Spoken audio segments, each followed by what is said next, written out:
2009ஆம் ஆண்டு நம்ம ஈழத்தமிழர்களை படுகொலை செய்தார்கள் அல்லவா சிங்களவர்கள். அப்போ பின்னணியில் இருந்தது வந்து நம்ம இந்த உக்ரைன், அப்புறம் பார்த்திங்கன்னா கியூபா, அதுக்கப்புறம் பார்த்திங்கன்னா வெனிசுலா, அந்த வரிசையில் ஈரானையும் சேர்க்கலாம். ஈரான் செஞ்ச கொடுமையான காரியங்கள் என்ன தெரியுமா? ஈரான் தான் வந்து கொத்து குண்டுகளையும் ரசாயன குண்டுகளையும் சிங்களவனுக்கு கொடுத்து தமிழர்களை கொலை செய்ய உதவியது. இராணுவ பேர் அந்த கொத்து குண்டுகளை எப்படி போடணும்னு இந்த ஈரான் தான் உதவியது, சொல்லி கொடுத்து உதவியது.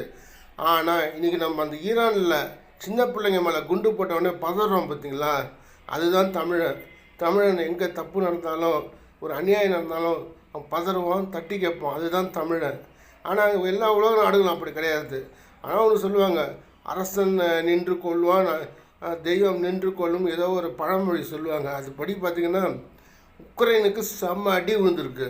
அடுத்தது இப்போ ஈரானுக்கும் செம்ம அடி விழுது. அந்த காமனி இருக்கார்ல, தலைவர் இருந்தால் செத்தார் இல்லையா, அவருக்கும் இந்த தண்டனை வந்து சரியான தண்டனை தான். மாற்றினா பேசலாம். அந்த நாட்டு மக்களுக்கு என்னோட அனுதாபங்கள் தான், அன்புகள் தான். ஆனால் அந்த தண்டனை வந்து சரியான தண்டனை தான். ஈழத்தமிழர்கள் படுகொலை செய்யப்பட்ட அவரும் பின்னணியில் இருந்திருக்காரு. கொத்து குண்டுகள் அவர் தான் கொடுத்துருக்காரு, அந்த ரசாயன குண்டுகளை அவர் தான் கொடுத்துருக்காரு. இதுதான் தமிழனோட நிலைப்பாடு. எங்கே தப்பு நடந்தாலும் சின்ன பிள்ளைங்க மேலே வந்து சின்ன பிள்ளைங்களை கொலை செஞ்சாலும் தமிழன் தட்டி கேட்பான்.